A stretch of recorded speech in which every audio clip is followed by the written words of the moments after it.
Hey there, I'm Clara, and let me tell you, my in-laws thought they had the perfect prank up their sleeves.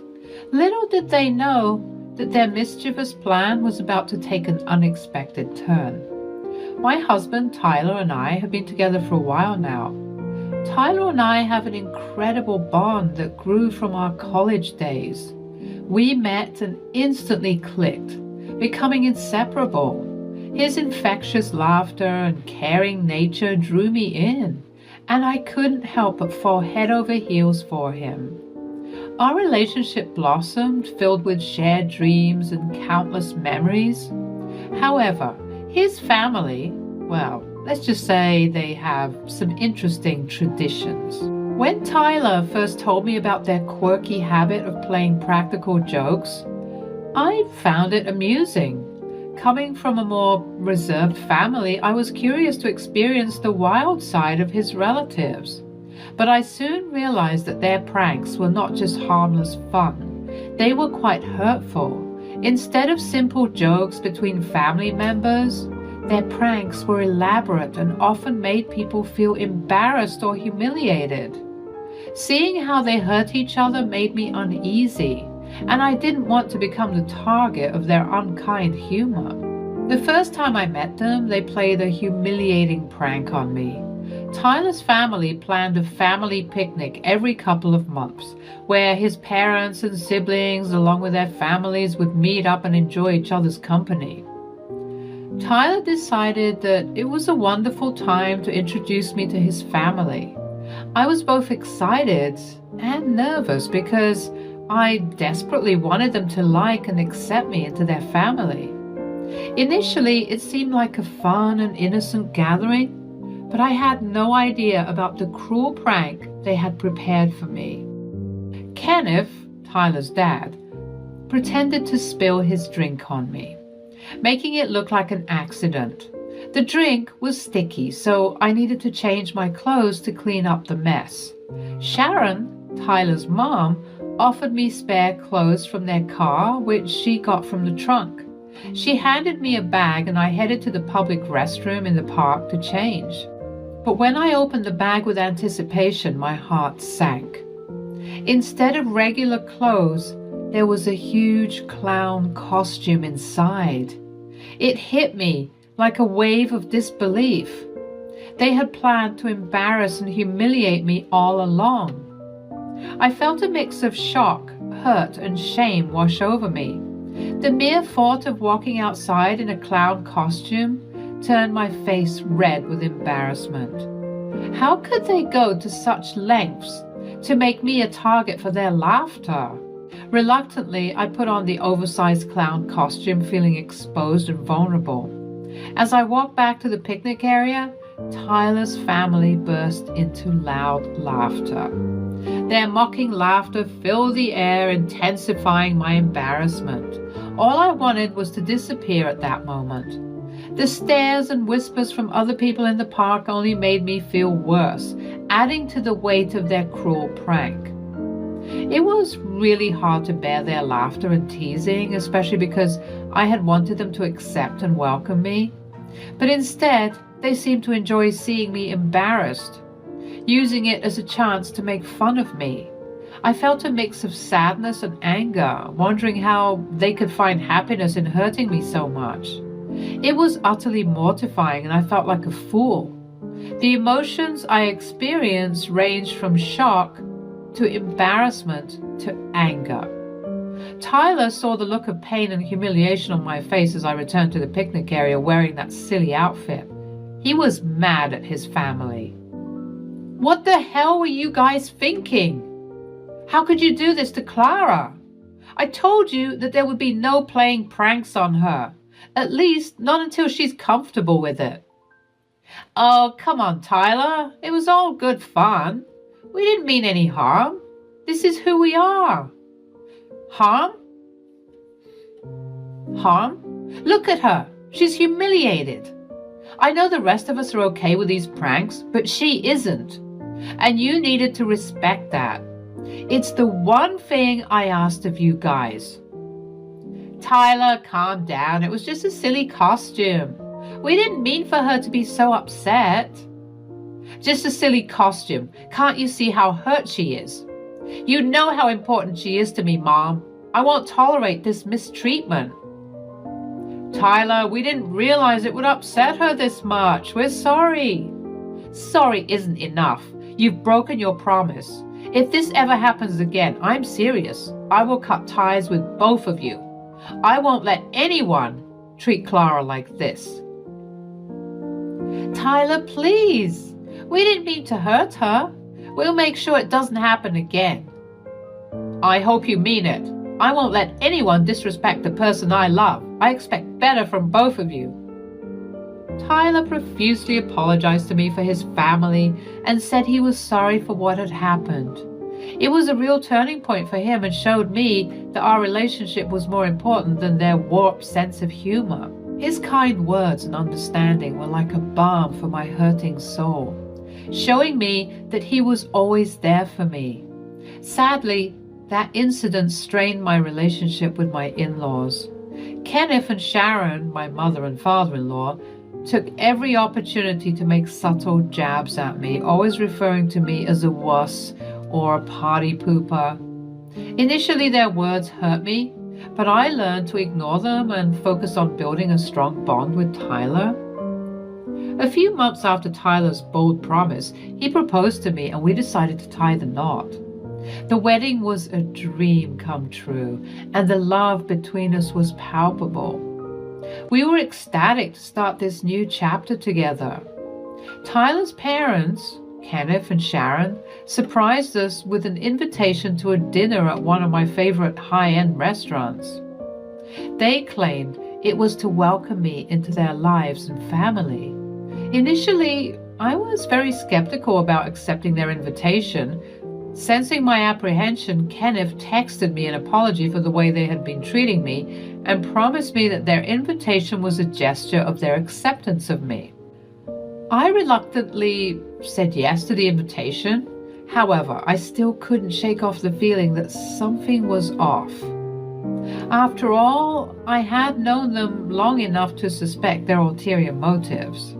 Luckily, I had an ace up my sleeve. The restaurant they chose happened to be owned by my close friend, Connor. Connor and I had a special bond that went beyond friendship. He was like a brother to me, always there when I needed him. Our relationship was built on years of shared memories and unconditional support. We grew up together in the same town and became best friends in high school. We had lost contact when we went off to college, but reconnected a couple of years ago.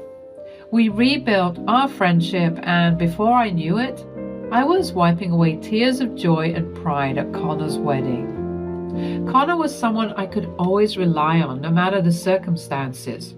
He had a kind and caring nature that made me feel safe and understood. We shared countless laughs, wiped away each other's tears, and celebrated life's triumphs together. Connor was there for me during my ups and downs, offering a listening ear and wise advice. He became an integral part of my life. He even bestowed me with the honor of being named the godmother to his first child. It truly was an understatement to say that Connor was just a close friend. He was more like family to me. Hey, Connor, I need to talk to you about something. Hey, sure, what's up? So, you know my in-laws, right? Yeah, I remember meeting them. What's going on? Well, they're planning a party for me at your restaurant, but here's the thing. They love playing humiliating pranks on people. The first time I met them, they embarrassed me big time. Really? That's not cool at all. I'm sorry you had to go through that. Thanks. It was awful. But since then, Tyler threatened them and they haven't tried anything on me again, but I'm worried they might pull something at this party. Don't worry, I've got your back. If they try anything funny, I'll be ready with a backup plan to save you from any embarrassment. Oh, thank you so much. I knew I could count on you. It means a lot to have someone on my side. Of course, you're part of our extended family here. We won't let anyone humiliate you. Just trust me and we'll make sure you have a great time at the party. I appreciate that. You're amazing. You better tell my kids that I'm amazing when they're a little more grown up. Shut up. I'll need some time to think about it. After my conversation with Connor, a wave of relief washed over me. I felt a glimmer of excitement and anticipation for the party, no longer consumed by fear. Connor's support had brought me a renewed sense of confidence, reminding me that I had allies in this battle against humiliation. Days before the party, I called Sharon and reminded her about the importance of accurate reservations. Hey, Sharon, I wanted to talk to you about the party at the restaurant. I just wanted to remind you about the importance of accurate reservations. Oh, Clara, I've got it covered. You don't need to worry about a thing. I know you're busy with the party preparations, but the restaurant has some strict policies and I want to make sure everything goes smoothly. Are you implying that I can't handle it? I've organized plenty of events before, you know. Oh, no, I didn't mean it like that. I just wanted to avoid any hiccups and make sure everything is perfect. Well, trust me, Clara. I've taken care of the reservations and everything will be in order. You can count on me. I felt a mix of relief and lingering doubt. While Sharon assured me that everything was under control, a part of me couldn't help but worry. I hoped that she truly had taken care of the reservations and that the party would go smoothly as planned. The day of the party arrived and Tyler and I stepped into the restaurant. We were greeted warmly at the reception. The employees of the restaurant had quickly become our friends thanks to how often we frequented his restaurant. A waiter escorted us to our table, but as soon as we reached our table, I noticed something was off. There was one seat missing. Panic rose within me as I asked about my seat, only to be met with uproarious laughter from Tyler's family. Tyler, clearly furious with his family, confronted them. I cannot believe you guys. This is completely out of line. You know the restaurant's policies, and yet you deliberately pulled that prank. It's not a joke when it hurts someone. Oh, come on, Tyler, lighten up. It was just a harmless prank. No, Dad, it wasn't harmless. It's humiliating, and it's not okay. You promised you wouldn't do anything like this again. Maybe it'll be a real family dinner now. I don't see why we have to invite someone who can't take a joke into our family. Mom, that's not fair. Clara is my wife, and I won't tolerate anyone disrespecting her. How do you propose to fix this prank of yours? I couldn't believe they would dismiss my feelings so easily, labeling it as a joke. It hurt to think that they didn't see the impact of their actions and didn't fully support our relationship. I longed for their understanding and acceptance, but their comments only deepened my sense of hurt and disappointment. Just when tension was about to boil over, Connor walked in. Oh, look who's here. Hey, Clara, it's great to see you. How are you doing? Oh my God. Hi, Connor. It's been a while since we saw each other. I'm doing well, thank you. Tyler's family decided to throw me a party to welcome me into their family. Excellent. By the way, everyone, I'm Connor, the owner of this restaurant. Now, let's get this celebration started. Oh, wait a minute. There seems to be a missing seat at this table. What happened? Oh, that's their prank on me. They love playing tricks. I know you're very strict about seating, but do you think there's any way you can make an exception for me? I'm afraid not. If I did this for you, I'd have to do it for everyone. Oh, but don't worry. I've got it covered. We have an empty seat in our VIP lounge. How would you and Tyler like to spend the evening there? You have a fantastic view and a comfortable spot. Why does she get special treatment? This is supposed to be a joke. There's no need for all this fuss. Well, it's important to make sure our guests feel comfortable and valued. And I think it's essential to respect everyone's feelings. Anyway, Clara, your meal, along with all the drinks for you and Tyler tonight, are on the house. Enjoy the evening. Thank you so much, Connor.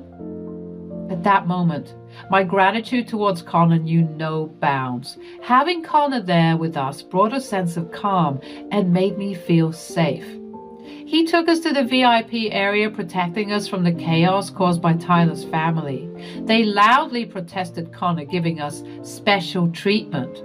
Connor simply motioned to one of the wait staff to take care of their table, and they immediately quieted down. I thank Connor a lot for standing up for me and keeping me from feeling even more embarrassed. At that moment, Tyler's support meant everything to me. Tyler's actions showed his true character and how much he wanted to keep me safe. He didn't let his family's teasing get in the way. Instead, he chose to protect me and put our well-being first. It showed how deep his love was and how strong our bond had become. Sitting in the VIP area, surrounded by safety and support, I felt incredibly grateful for both Connor and Tyler. Their unwavering presence reminded me that I wasn't alone in this journey. As Tyler and I ordered our meal and drinks, we finally began to settle down to enjoy the night. However, the night was not yet ready to be calm for us. Hey guys, what do you want? Please, let us sit with you. We're all here for Clara's party after all. No, I don't think that's a good idea. We're fine on our own. Well then, what if we apologize? We're family, and family doesn't treat each other this way. Yeah, we want to make things right. Can't we all just move past this? Are you kidding? You didn't want her in the family before, and now you suddenly do? Or because you want to sit in a fancier place and get a free meal? You guys are a joke. Leave us alone. Tyler, we're sorry. We didn't mean it like that. We were just joking. Joking? It didn't feel like a joke when you humiliated me. Your actions spoke louder than words. Enough. We don't want to hear it. Just go. Tyler, please. No, Mom. It's time you both understand the consequences of your actions. Leave now. Connor, sensing the commotion, intervened and kindly requested Kenneth and Sharon to leave our booth. When they refused, he threatened to call the police. Finally, they slinked away and headed towards their table.